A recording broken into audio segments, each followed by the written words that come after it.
তো নমস্কার সবাইকে, কেমন আছো তোমরা? তো দেখো, আজ হচ্ছে আমাদের এই সেশনে হচ্ছে লাস্ট চ্যাপ্টার। ঠিক আছে, ক্লাস 12 এর এনসিইআরটি সোশিওলজি এর লাস্ট চ্যাপ্টার হচ্ছে আমরা ডিটেলসে ডিসকাস করব আমাদের আজকের এই সেশনে। ঠিক আছে, তো চলো তাহলে স্টার্ট করা যাক আজকের সেশন। তো দেখো, 6 চ্যাপ্টার হচ্ছে আমরা করব এনসিইআরটি ক্লাস 12 এর। এনসিইআরটি ক্লাস 12 এর তোমার সোশিওলজি। ঠিক আছে, তো চ্যাপ্টার হচ্ছে 6। চ্যাপ্টার 6, তো 6 চ্যাপ্টার নামটা কি? নামটা হচ্ছে তোমার the challenges of cultural diversity. ঠিক আছে, the challenges of cultural diversity. ঠিক আছে, এই হচ্ছে আমাদের এই চ্যাপ্টারের নাম। তো তার মানে যদি আমরা 29/8/2022 যদি আমরা এটা বাংলা করি, তাহলে কি বোঝায় যে আমাদের যে সাংস্কৃতিক যে বৈচিত্র্যতা রয়েছে, তো সাংস্কৃতিক বৈচিত্র্যতা আমাদের ভারতের যেটা রয়েছে, তো সেইখানে কি কি চ্যালেঞ্জেস আমরা কিন্তু সামনের দিকে আমরা দেখতে পাচ্ছি বা সামনের দিকে আমাদের আসতে পারে, তো এই টপিক হচ্ছে রয়েছে আজকের সেশনটায়। ঠিক আছে, তো চলো তাহলে স্টার্ট করা যাক। ওকে, আমরা কি কি জিনিসগুলো নিয়ে দেবো, তো মানে তো বুঝতে পেরেছো মানে মেইন টপিকটা কি এখানে। ঠিক আছে, তো ডাইভার্সিটি মানে কি? দেখো, ডাইভার্সিটি মানে হচ্ছে তোমার বৈচিত্র্যতা। দেখো, আমাদের দেশে হাজার হাজার ভাষা রয়েছে, হাজার হাজার তোমার আহ যে আমাদের বিভিন্নতা কিন্তু রয়েছে, মানে বৈচিত্র্যতার মধ্যে ঐক্য। ঠিক আছে, এটা হচ্ছে আমাদের সব থেকে বড় স্ট্রেংথ বা শক্তি, এটাই কিন্তু বলা হয়ে থাকে ভারতকে। ঠিক আছে, তো তার জন্য কিন্তু আমাদের যে এত বৈচিত্র্য রয়েছে, যেটা সাধারণত মহাদেশে দেখা যায়, তো তার জন্য কিন্তু আমাদের এখানে ভারতকে কিন্তু সাবকন্টিনেন্ট কিন্তু বলা হয়ে থাকে, মানে উপমহাদেশ বলা হয়ে থাকে, মানে একটা দেশেই যা যা রয়েছে তোমার যেটা মহাদেশে থাকে। তো ভারতের আকার তুমি যদি দেখো, তুমি যদি এই যে তোমার মুসলিম ইনভেশন বা তোমার বিভিন্ন টাইমে যে সকল ইনভেশন এসছে আমাদের দেশে, আক্রমণ, বৈদেশিক আক্রমণ, তো তার আগে আমাদের ভারতের যে সাইজ ছিল, তো সেটা কিন্তু হিউজ। তো আর তুমি যদি কালচারাল রেসপেক্ট দেখো, মানে সাংস্কৃতিক ইনফ্লুয়েন্স দেখো যদি আমাদের, ঠিক আছে, মানে সাংস্কৃতিক যে সব প্রভাব, তো তুমি কিন্তু ইরান টু ইন্দোনেশিয়া, এই যে বিরাট এলাকা, এখানে কিন্তু তুমি ভারতের আমাদের কিন্তু সংস্কৃতির কানেকশন তুমি কিন্তু পেয়ে যাবে কন্টিনিউয়াসলি হাজার হাজার বছর ধরে।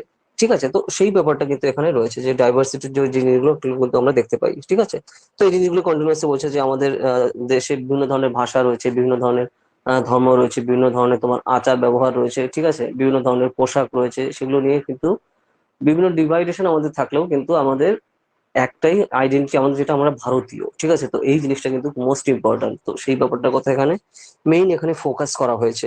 ঠিক আছে, তারপর তোমার দেখো কমিউনিটি আইডেন্টিটি, এখানে কি সেগুলো বলা হচ্ছে। তোমার কমিউনিটি আইডেন্টিটি মানে বিভিন্ন টাইপের তোমার তো কমিউনিটি রয়েছে, তো সেই কমিউনিটি আইডেন্টিটি এক একজন এক এক কমিউনিটির উপর বিয়ে বিয়ার করে। ঠিক আছে, আমাদের এক একজন এক এক রকম আইডেন্টিটি রয়েছে, তো সেই সবকিছুর আইডেন্টিটির মধ্যে আমাদের বিভিন্ন ধরনের ওই যেটা বললাম, বৈচিত্র্যতার মধ্যে ঐক্য হচ্ছে আমাদের মেইন আর কি আমাদের পাওয়ার। তো সেইখানে মেইন আমাদের একটা আলটিমেট আইডেন্টিটি হচ্ছে আমরা ভারতীয়। ঠিক আছে, তো সেই ব্যাপারটার কথা কিন্তু এখানে বেশি এমফাসিস করা হয়েছে। ওকে, তো আমি এখন একদম টু দা পয়েন্টে যে যেগুলো কোর আইডিয়া, সেগুলো নিয়ে কিন্তু আমরা এখানে ডিসকাস করবো, যাতে তুমি জিনিসগুলো কিন্তু বুঝতে পারো। ঠিক আছে, আমরা দেখো প্রত্যেক ব্যক্তি, প্রত্যেক যে আম, ব্যক্তি হচ্ছে এক একজন এক এক রকমের আমরা চিন্তাধারা, কথাবার্তা, সেই হিসেবে হচ্ছে কিন্তু যে ইন্ডিভিজুয়ালিটি মানে যে যে ব্যক্তি স্বাতন্ত্রতা, ঠিক আছে, ব্যক্তি স্বাতন্ত্র্য বোধ, তো সেগুলোর মধ্যে কিন্তু আমাদের সবার মধ্যেই রয়েছে। তো সেই সেগুলো যখন তুমি প্রপার শিক্ষা গ্রহণ করো, তো ঠিক আছে, মানে একদম সঠিক শিক্ষা গ্রহণ করার ফলে তুমি যে তোমার আচার ব্যবহার, চালচলন, কথাবার্তা, ঠিক আছে, চিন্তা ভাবনা, সবকিছু কিন্তু পরিবর্তিত হয়। ঠিক আছে, এবং সময়ের সাথে সাথে সেই জিনিসগুলো কিন্তু তোমার আরো বাড়তে থাকে। তোমার বয়স যত বাড়তে থাকে, তোমার যে পৃথিবীকে দেখার যে পয়েন্ট অফ ভিউ, সেটাও কিন্তু চেঞ্জ হয় সময়ের সাথে সাথে। তো ঠিক আছে, তো সেই জিনিসগুলো কিন্তু আমরা প্রত্যক্ষ করি। ওকে, তো আমাদের যে আমাদের মাতৃভাষা একরকম রয়েছে, আমাদের ফ্যামিলিতে আমরা বড় হই, মানে পরিবারে বড় হই, তো তারপর সেখান থেকে পরিবারের যে আমাদের ফেইথ রয়েছে, মানে যে বিশ্বাস, ধর্ম বিশ্বাস রয়েছে, সেগুলো আমরা পালন করে কন্টিনিউয়াসলি সেই হিসেবে কিন্তু আমরা এগোতে থাকি। আমরা যেহেতু সামাজিক জীব, আমরা সমাজে বসবাস করি, তো সেই যে যে কানেকশন গুলো একটার সাথে কিন্তু আর একটা ওতপ্রোত ভাবে জড়িত। ঠিক আছে, তো এই জিনিসটার কথা কিন্তু এখানে মোস্ট এমফাসিস করা হয়েছে এখানে। ওকে, তো মেইন যে জিনিসগুলো কিন্তু আমরা এই যে যে মেইন মেইন পয়েন্ট গুলো যেগুলো আমরা দেখছি, তারপরে দেখো যে কমিউনিটি কমিউনিটি কি করে হয়, যে এক এক কমিউনিটি ধরো যে কেউ হিন্দু কমিউনিটি, হিন্দু কমিউনিটিতে রয়েছে, জৈন কমিউনিটিতে রয়েছে, ঠিক আছে, বৌদ্ধ কমিউনিটিতে রয়েছে, ইহুদি কমিউনিটিতে রয়েছে, তো এরকম বিভিন্ন মুসলিম কমিউনিটিতে রয়েছে, এরকম বিভিন্ন কমিউনিটি থাকে। ঠিক আছে, তো তাদের বিভিন্ন টার্মস এন্ড কন্ডিশন থাকে, বিভিন্ন ধরনের সিস্টেম থাকে।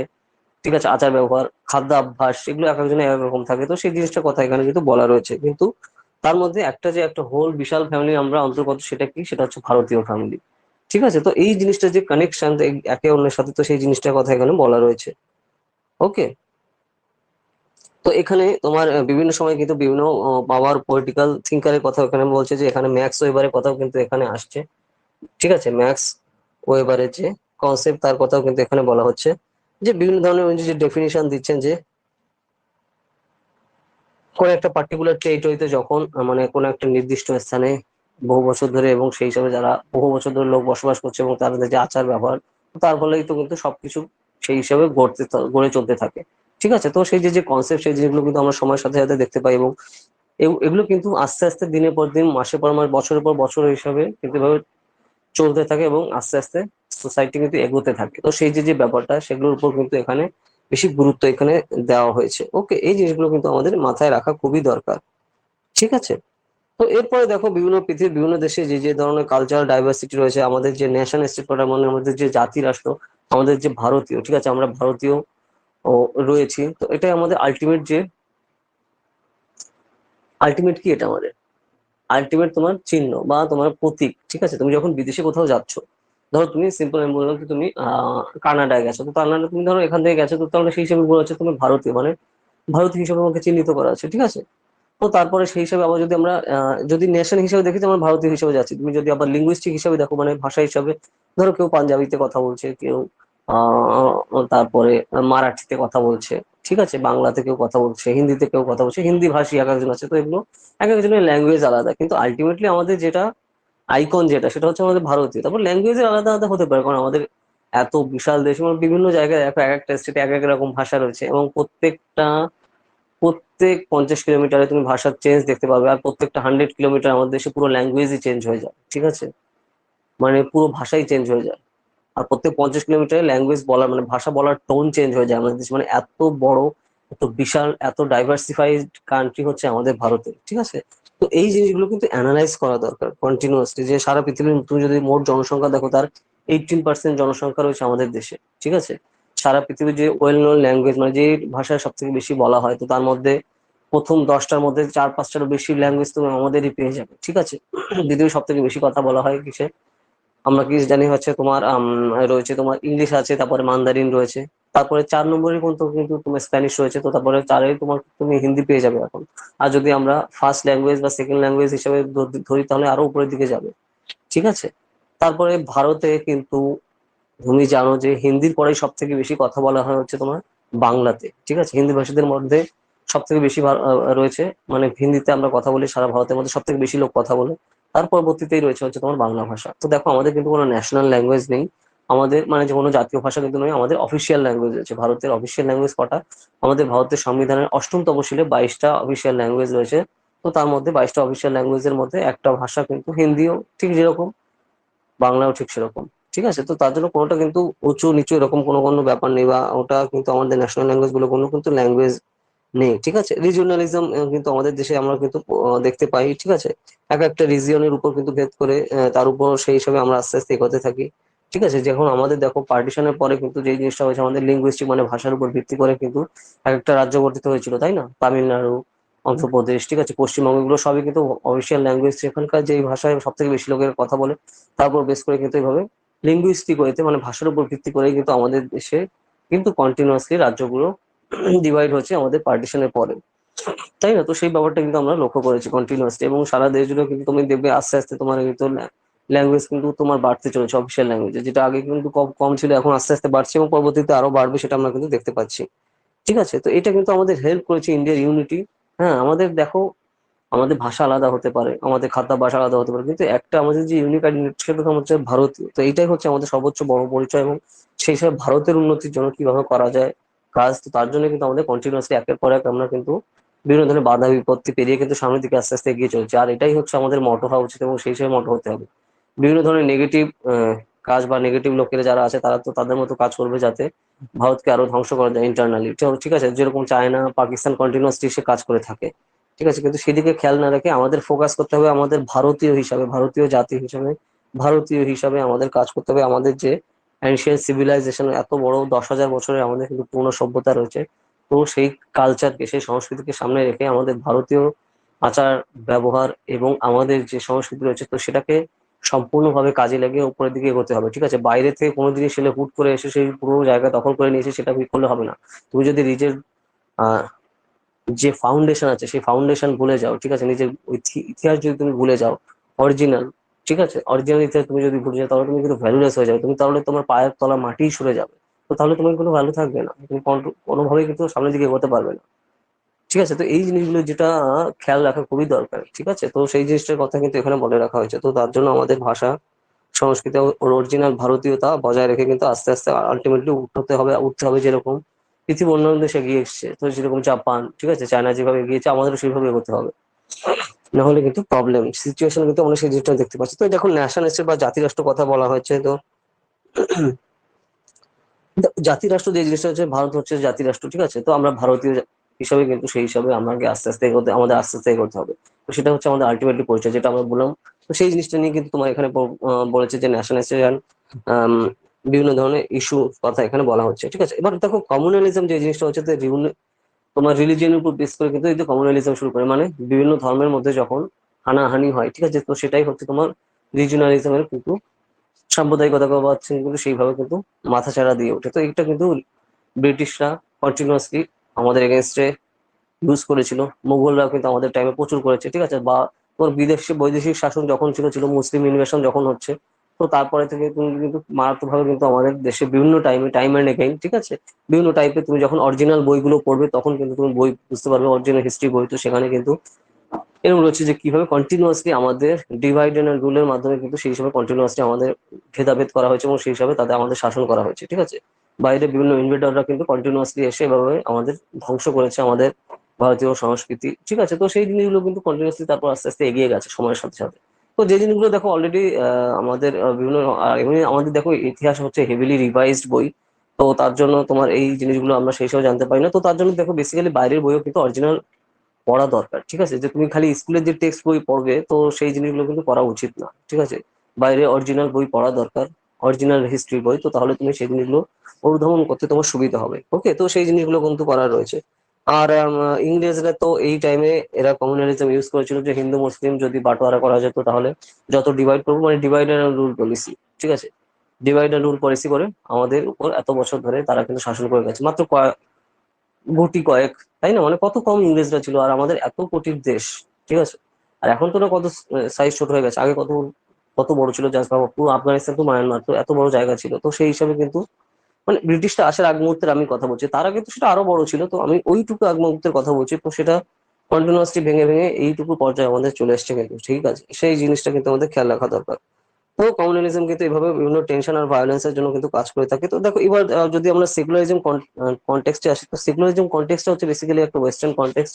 আমাদের ভারতীয় সভ্যতা অরিজিনালি কিন্তু সেকুলার, ঠিক আছে, ধর্মনিরপেক্ষ সেই হিসাবে, কারণ বহু বছর হাজার হাজার বছর ধরে কিন্তু বিভিন্ন জাতি ধর্ম বর্ণ লোকেরা কিন্তু একসাথে মিলে বসবাস করে আসছে কন্টিনিউয়াসলি, কোনো ধরনের প্রবলেম ছাড়া, এবং সেই হিসাবে কিন্তু আস্তে আস্তে আমাদের এত প্রগ্রেস হয়েছে কিন্তু সেই হিসাবে তুমি যদি দেখো যে আমাদের যে জিডিপি ছিল, ওয়ার্ল্ড জিডিপির একটা বিশাল 30%-এর কাছাকাছি বা তারও বেশি পার্সেন্ট কিন্তু আমাদের ছিল ওয়ার্ল্ড জিডিপি ভারতের আন্ডার, কিন্তু সেটা যখন ব্রিটিশরা এখান থেকে চলে যায় লেস দ্যান 4%-এ চলে গেছিল, মানে 1947-এর কথা বলছি। তো এইভাবে কিন্তু ডিভাইড এন্ড রুলের মাধ্যমে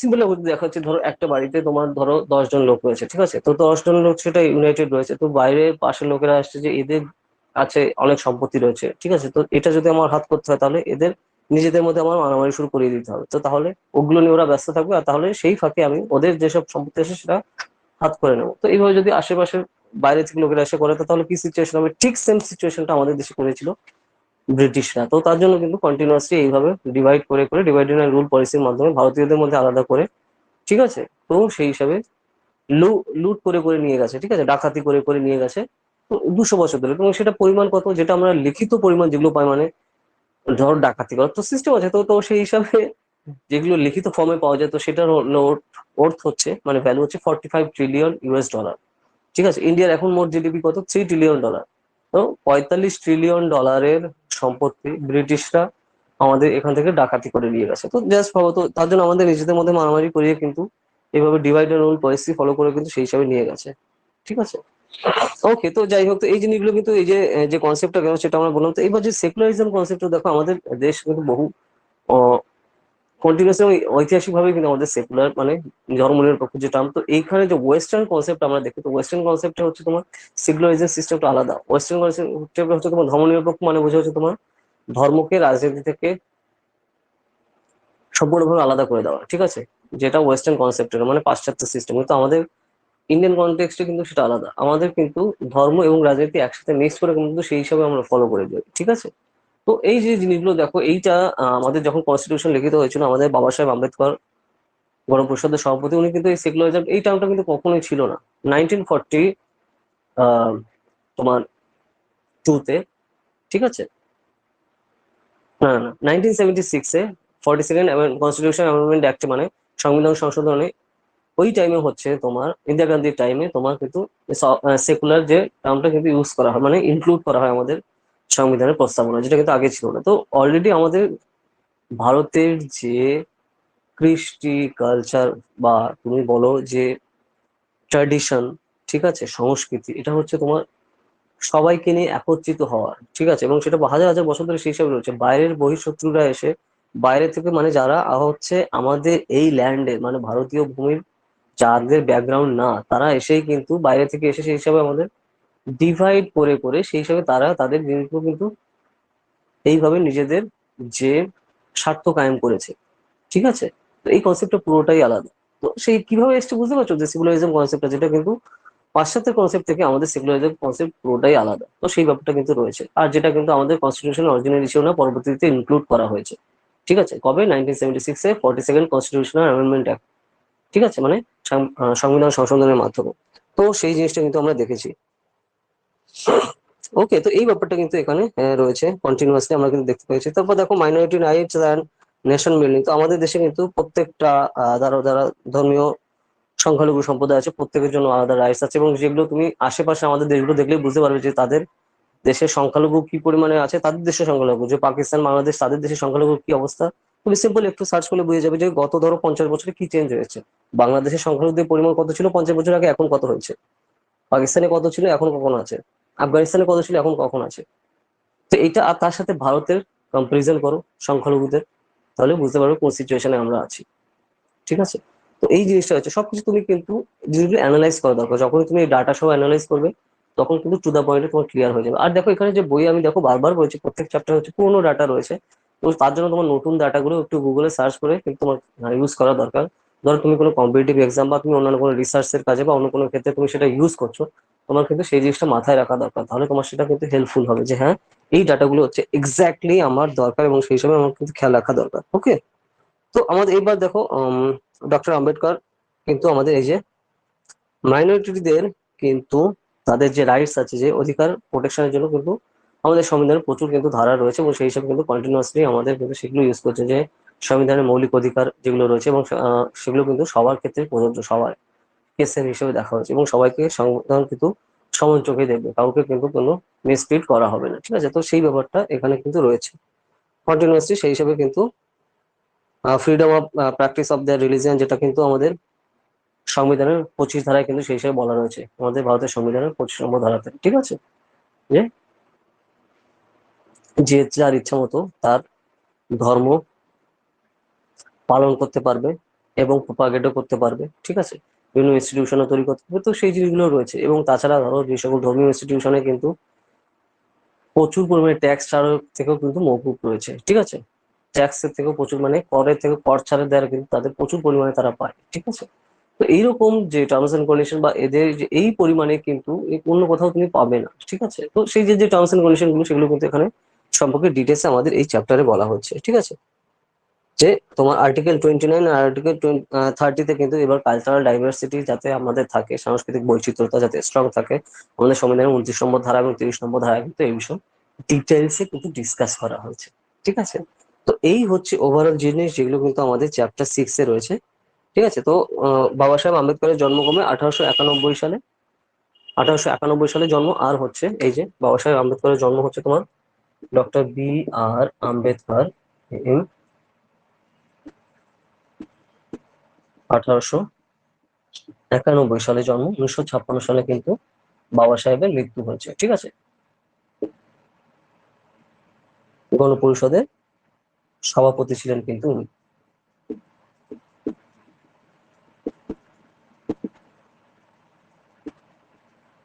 সংবিধান তৈরি।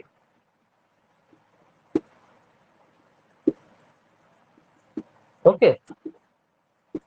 তো এই ব্যাপারটা কিন্তু রয়েছে, তো এই হচ্ছে মেইন জিনিস, যে জিনিসগুলো নিয়ে কিন্তু ডিটেলসে ডিসকাস করা রয়েছে কিন্তু আমাদের এই 6 চ্যাপ্টারে। তো এইভাবে হচ্ছে আমাদের এই জিনিসগুলোই তোমার মেইন জিনিসে ফোকাস করা হয়েছে তোমার চ্যাপ্টার 6-এ, the challenges of cultural diversity, NCERT 12-এ। ঠিক আছে, তো দেখো এনসিআরটি হেভিলি রিভাইজড বুক, ঠিক আছে, এবং কোন টাইপের ডাটা দাও আমরা সবাই জানি, অরিজিনাল ফ্যাক্ট থেকে, ঠিক আছে, এটা কতটা দূরে সেটাও আমরা জানি, কিন্তু এটা তোমার বেসিক্যালি এক্সামের জন্য ইউজ করা হয়। তো তার জন্য আর কি দেখা, কিন্তু তুমি যদি অরিজিনাল হিস্ট্রি তোমার জানার ইচ্ছা হয় তো তাহলে অরিজিনাল বুক থেকে কিন্তু পড়া দরকার, ঠিক আছে, এগুলো রিয়েল হিস্ট্রি, রিয়েল ফ্যাক্ট, তো সেখান থেকে পড়া দরকার। ওকে, যাই হোক, তো সেই টার্মস অ্যান্ড কন্ডিশনটা আমি তোমাদের জানিয়ে দিলাম। তো যেগুলো তোমার বিভিন্ন কাজে যখন ইউজ করছো, তো তার জন্য এমনি এমনি কম্পিটিটিভ এক্সামের জন্য তোমার এখানে দরকার হচ্ছে, তুমি সেই হিসাবে ইউজ করতে পারো, কিন্তু যদি তুমি অরিজিনাল রিয়েল হিস্ট্রি জানতে চাও তো সেই হিসাবে আলাদা কিন্তু বই সেই হিসাবে পড়তে হবে, সেগুলো আলাদা ব্যাপার, ঠিক আছে। ওকে, যাই হোক, তো এটাই আর কি। তো দেখো এই টপিক নিয়ে আমরা ডিটেলসে কথা বললাম। তো আর এইভাবে হচ্ছে আমাদের এনসিআরটি সোশিওলজি ক্লাস 12-এর চ্যাপ্টার গুলো কমপ্লিটলি শেষ হলো, ঠিক আছে। আর তোমরা কি কি টপিক নিয়ে ভিডিও চাও সেগুলো আমাকে কমেন্ট সেকশনে জানাও, যদি সেই টপিকে ভিডিও না থাকে তারপর আসবে। যদি ভিডিওটা ভালো লাগে লাইক করো। আমরা একদম আলট্রা বেসিক জিনিসগুলো এবং যেগুলো ফাউন্ডেশন মেইন জিনিস সেগুলো নিয়ে কিন্তু ডিসকাস করলাম, লাইন ধরে ধরে কিন্তু আমরা সেই হিসাবে করিনি, যাতে কোর আইডিয়াটা তুমি বুঝতে পারো যে বেসিক্যালি কি জিনিস নিয়ে এখানে ডিটেলসে ডিসকাস করা রয়েছে, সেটাই হচ্ছে আলটিমেটলি জানা দরকার, ঠিক আছে। তো সেই জিনিসটা রয়েছে। আর তাছাড়া বিভিন্ন টপিক নিয়ে আস্তে আস্তে আমাদের ভিডিও আসবে। আর তোমরা অনেকে বলেছিলে যে বিভিন্ন ধরনের কম্পিটিটিভ এক্সাম নিয়ে কিন্তু পড়তে, তো সেগুলো আস্তে আস্তে আসতে থাকবে, দেখবে। ওকে। আর আমাদের কিন্তু ইউপিএসসি সিএসসি মানে ইউনিয়ন পাবলিক সার্ভিস কমিশনের সিভিল সার্ভিস এক্সামিনেশনের কোর্স কিন্তু অলরেডি চলছে। তুমি optional political science and international relation এবং হিস্ট্রি সহ কিন্তু পড়তে পারো, এবং তুমি কিন্তু বাড়িতে বসে প্রিপারেশন নিতে পারো, কোনো প্রবলেম নেই, এবং সে পুরোটাই কিন্তু আমাদের অনলাইনে হচ্ছে, ঠিক আছে। আর তাছাড়া তুমি ইউজিসি নেট পলিটিক্যাল সায়েন্স মানে university grant commission national eligibility test, CUET common university entrance test, under graduate এবং পোস্ট গ্রাজুয়েট প্রেসিডেন্সি যাদবপুরের এন্ট্রান্সের জন্য কিন্তু তুমি প্রিপারেশন নিতে পারো, আমাদের কিন্তু পুরোটাই চলছে, পুরোটাই কিন্তু অনলাইনে। তো বাংলা, ইংলিশ, ইতিহাস, ভূগোল মানে history, geography, political science, sociology, এই সকল সাবজেক্টে কিন্তু আন্ডার গ্রাজুয়েট এবং পোস্ট গ্রাজুয়েটের ক্লাস কিন্তু অলরেডি চলছে এবং পুরোটাই লাইভে। তো তোমার স্কুল, কলেজ বা ইউনিভার্সিটিতে পড়ো, কোনো প্রবলেম নেই, বাড়িতে বসে করতে পারছো, ঠিক আছে। তো তার জন্য তোমার কি দরকার, তোমার সঠিক ডিটারমিনেশন আর হচ্ছে একটা স্মার্টফোন আর তাতে ইন্টারনেট কানেকশন বেশ। তো এই নম্বরে কল করো, ডিটেলসে সব জানানো হবে, 8945931766, ঠিক আছে। তো চলো তাহলে আবার দেখা হবে নেক্সট ভিডিওতে নতুন টপিক নিয়ে। তো টাটা।